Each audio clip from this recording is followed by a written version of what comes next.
जय जगन्नाथ। उड़ीसा के राज्यपाल श्री गणेशी लाल जी, मुख्यमंत्री मेरे मित्र श्रीमान नवीन पटनायक जी, कैबिनेट में मेरे सहयोगी अश्विनी वैष्णव जी, धर्मेंद्र प्रधान जी, विश्वेश्वर टूडू जी, अन्य सभी महानुभाव और पश्चिम बंगाल एवं ओडिशा के मेरे सभी भाइयों और बहनों, आज ओडिशा और पश्चिम बंगाल के लोगों को वंदे भारत ट्रेन का उपहार मिल रहा है। वंदे भारत ट्रेन आधुनिक भारत और आकांक्षी भारतीय दोनों का प्रतीक बन रही है। आज जब वंदे भारत एक स्थान से दूसरे स्थान पर यात्रा करती है, गुजरती है, तो उसमें भारत की गति दिखाई देती है और भारत की प्रगति भी दिखाई देती है। अब बंगाल और ओडिशा में वंदे भारत की ये गति और प्रगति दस्तक देने जा रही है। इससे रेल यात्रा के अनुभव भी बदलेंगे और विकास के मायने भी बदलेंगे। अब कोलकाता से दर्शन के लिए पुरी जाना हो या पुरी से किसी काम के लिए कोलकाता जाना हो, ये यात्रा केवल 6.5 घंटे की रह जाएगी। इससे समय भी बचेगा, व्यापार और कारोबार भी बढ़ेगा और युवाओं के लिए नए अवसर भी तैयार होंगे। मैं ओडिशा और पश्चिम बंगाल के लोगों को इसके लिए बहुत बहुत बधाई देता हूं। साथियों, जब भी किसी को अपने परिवार के साथ कहीं दूर यात्रा पर जाना होता है तो रेल ही उसकी सबसे पहली पसंद होती है, उसकी प्राथमिकता होती है। आज ओडिशा के रेल डेवलपमेंट के लिए और भी कई बड़े कार्य हुए हैं। पुरी और कटक रेलवे स्टेशनों के आधुनिकीकरण का शिलान्यास हो, रेल लाइनों के दोहरीकरण का काम हो, या ओडिशा में रेलवे लाइन के 100% विद्युतीकरण के लक्ष्य की प्राप्ति हो, मैं इन सभी के लिए ओडिशा के लोगों को बहुत बहुत बधाई देता हूं। साथियों, ये समय आजादी के अमृत काल का समय है। भारत की एकता को और मजबूत करने का समय है। जितनी ज्यादा एकता होगी, भारत का सामूहिक सामर्थ्य उतना ही ज्यादा शिखर पर पहुंचेगा। ये वंदे भारत ट्रेनें इस भावना का भी प्रतिबिंब है। इस अमृत काल में वंदे भारत ट्रेनें विकास का इंजन भी बन रही हैं और एक भारत श्रेष्ठ भारत की भावना को भी आगे बढ़ा रही है। भारतीय रेलवे सबको जोड़ती है, एक सूत्र में पिरोती है। वंदे भारत ट्रेन भी अपनी इसी परिपाटी पर चलते हुए आगे बढ़ेगी। ये वंदे भारत बंगाल और ओडिशा के बीच, हावड़ा और पुरी के बीच जो आध्यात्मिक और सांस्कृतिक संबंध है, उन्हें और मजबूत करेगी। आज देश के अलग अलग राज्यों में ऐसी ही करीब 15 वंदे भारत ट्रेनें चल रही हैं। ये आधुनिक ट्रेनें देश की अर्थव्यवस्था को भी रफ्तार दे रही हैं। साथियों, बीते वर्षों में भारत ने कठिन से कठिन वैश्विक हालातों में भी अपने विकास की गति को बनाए रखा है। इसके पीछे एक बड़ा कारण है कि इस विकास में हर राज्य की भागीदारी है। देश हर राज्य को साथ लेकर आगे बढ़ रहा है। एक समय था जब कोई नई टेक्नोलॉजी आती थी या नई सुविधा बनती थी तो वो दिल्ली या कुछ बड़े शहरों तक ही सीमित रह जाती थी। लेकिन आज का भारत इस पुरानी सोच को पीछे छोड़कर आगे बढ़ रहा है।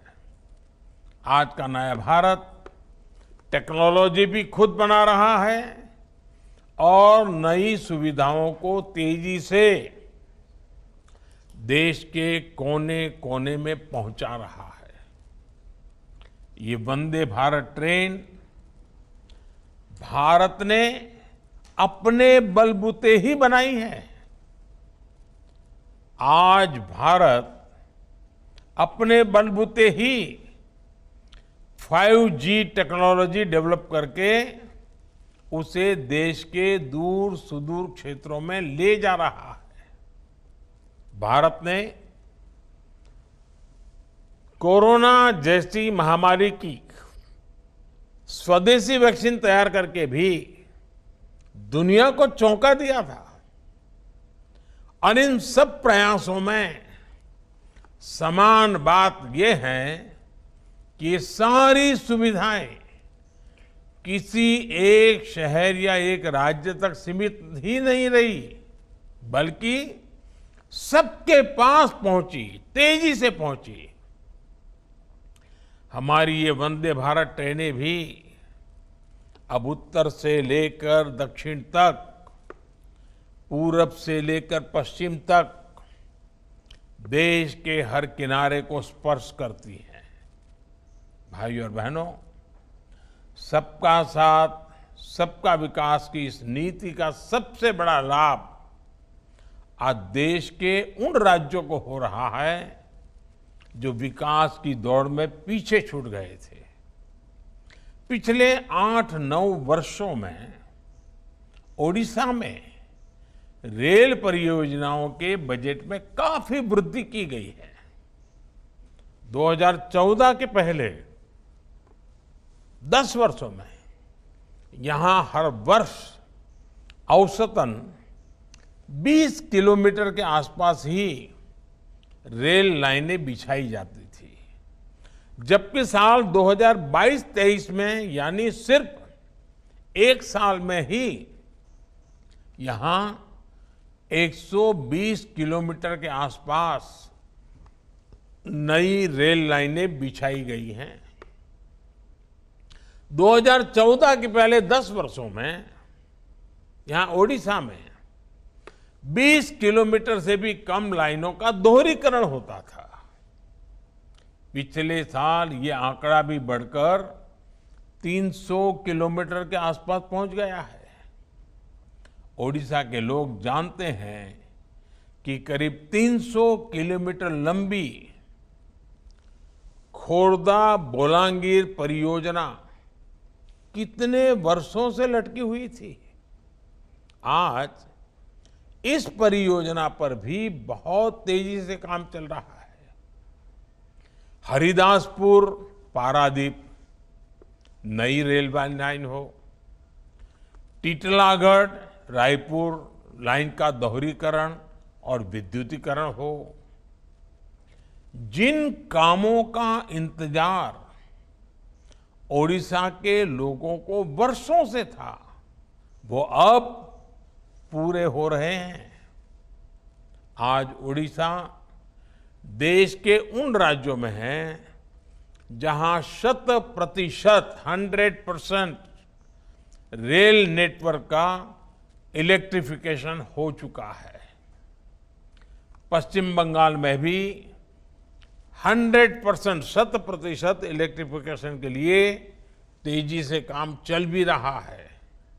इससे ट्रेनों की रफ्तार बढ़ी है और मालगाड़ियों की समय की भी बचत हुई है। ओडिशा जैसा राज्य जो खनिज संपदा का इतना बड़ा भंडार है, केंद्र है, उसे रेलवे के इलेक्ट्रिफिकेशन से और ज्यादा फायदा मिलेगा। इससे औद्योगिक विकास को गति के साथ ही डीजल में होने वाले प्रदूषण से भी मुक्ति मिलेगी। साथियों, इंफ्रास्ट्रक्चर के निर्माण का एक और पक्ष है जिसकी उतनी ज्यादा चर्चा नहीं होती। इंफ्रास्ट्रक्चर से लोगों का सिर्फ जीवन ही आसान नहीं होता, बल्कि ये समाज को भी सशक्त करता है। जहां इंफ्रास्ट्रक्चर का अभाव होता है, वहां लोगों का विकास भी पिछड़ जाता है। जहां इंफ्रास्ट्रक्चर का विकास होता है, वहां लोगों का विकास भी तेजी से होता है। आप भी जानते हैं कि पीएम सौभाग्य योजना के तहत भारत सरकार ने 2.5 करोड़ से ज्यादा घरों को मुफ्त बिजली कनेक्शन दिया है। इसमें उड़ीसा के करीब 25 लाख और बंगाल के 7.25 लाख घर भी शामिल है।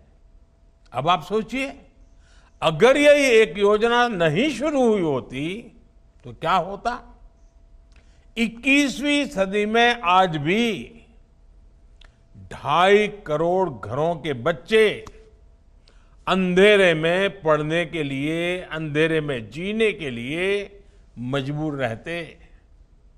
वो परिवार मॉडर्न कनेक्टिविटी और उन सभी सुविधाओं से कटे रहते जो बिजली आने पर मिलती है। साथियों, आज हम एयरपोर्ट्स की संख्या 75 से बढ़कर करीब 150 हो जाने की बात करते हैं। ये भारत की एक बड़ी उपलब्धि है, लेकिन इसके पीछे जो सोच है वो इसे और बड़ा बना देती है। आज वो व्यक्ति भी हवाई जहाज में यात्रा कर सकता है जिसके लिए ये कभी जीवन का सबसे बड़ा सपना था। आपने सोशल मीडिया पर ऐसी कितनी ही तस्वीरें देखी होगी जिसमें देश के साधारण नागरिक एयरपोर्ट के अपने अनुभव साझा कर रहे हैं। जब उनके बेटे या बेटी उन्हें पहली बार हवाई जहाज की यात्रा कराते हैं, उस खुशी की कोई तुलना नहीं हो सकती। साथियों, इंफ्रास्ट्रक्चर से जुड़ी भारत की ये उपलब्धियां भी आज अध्ययन का विषय है। जब हम इंफ्रास्ट्रक्चर निर्माण के लिए 10 लाख करोड़ रुपए तय करते हैं, इससे लाखों रोजगार भी बनते हैं। जब हम किसी क्षेत्र को रेल और हाईवे जैसी कनेक्टिविटी से जोड़ते हैं, तो इसका असर सिर्फ यात्रा की सुविधा तक सीमित नहीं रहता। ये किसानों और उद्यमियों को नए बाजार से जोड़ता है। ये पर्यटकों को टूरिस्ट प्लेस से जोड़ता है। ये छात्रों को उनकी पसंद के कॉलेज से जोड़ता है। इसी सोच के साथ आज भारत आधुनिक इंफ्रास्ट्रक्चर पर रिकॉर्ड निवेश कर रहा है। साथियों, आज देश जन सेवा ही प्रभु सेवा की सांस्कृतिक सोच से आगे बढ़ रहा है। हमारी आध्यात्मिक व्यवस्था ने सदियों से इस विचार को पोषित किया है। पुरी जैसे तीर्थ, जगन्नाथ मंदिर जैसे पवित्र स्थान इसके केंद्र रहे हैं। भगवान जगन्नाथ के महाप्रसाद से सदियों से कितने ही गरीबों को भोजन मिलता रहा है। इसी भावना के साथ आज देश प्रधानमंत्री गरीब कल्याण योजना चला रहा है। 80 करोड़ लोगों को मुफ्त राशन दे रहा है। आज किसी गरीब को इलाज की जरूरत होती है तो आयुष्मान कार्ड के जरिए 5 लाख तक मुफ्त इलाज उसे मिलता है। करोड़ों गरीबों को प्रधानमंत्री आवास योजना के तहत पक्के मकान मिले हैं।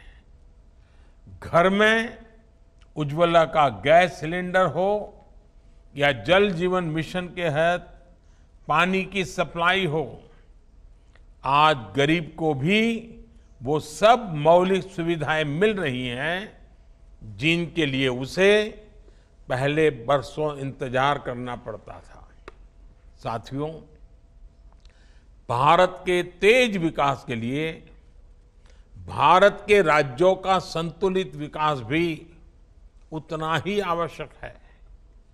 आज देश का प्रयास है कि कोई भी राज्य संसाधनों के अभाव के कारण विकास की दौड़ में पिछड़ना नहीं चाहिए। इसलिए 15वें वित्त आयोग में ओडिशा और बंगाल जैसे राज्यों के लिए पहले के मुकाबले ज्यादा बजट की सिफारिश की गई। ओडिशा जैसे राज्य को तो इतनी विशाल प्राकृतिक संपदा का भी आशीर्वाद मिला हुआ है, लेकिन पहले गलत नीतियों के कारण राज्यों को अपने ही संसाधनों से वंचित रहना पड़ता था। हमने खनिज संपदा को ध्यान में रखते हुए खनन नीति में सुधार किया। इससे आज खनिज संपदा वाले सभी राज्यों के राजस्व में काफी वृद्धि हुई है। जीएसटी आने के बाद टैक्स से होने वाली आमदनी भी काफी बढ़ गई है। ये संसाधन आज राज्य के विकास के लिए काम आ रहे हैं, गांव गरीब की सेवा में काम आ रहे हैं। ओडिशा प्राकृतिक आपदाओं का सफलता से मुकाबला कर सके, इस पर भी केंद्र सरकार का पूरा ध्यान है। हमारी सरकार ने ओडिशा को आपदा प्रबंधन और एनडीआरएफ के लिए 8,000 करोड़ रुपए से ज्यादा की राशि दी है। इससे साइक्लोन के दौरान जन और धन दोनों की सुरक्षा में मदद मिली है। साथियों, मुझे विश्वास है आने वाले समय में ओडिशा, बंगाल और पूरे देश के विकास की ये गति और बढ़ेगी। भगवान जगन्नाथ, मां काली, उन्हीं की कृपा से हम नए और विकसित भारत के लक्ष्य तक अवश्य पहुंचेंगे। इसी कामना के साथ आप सभी को बहुत बहुत धन्यवाद। फिर एक बार सब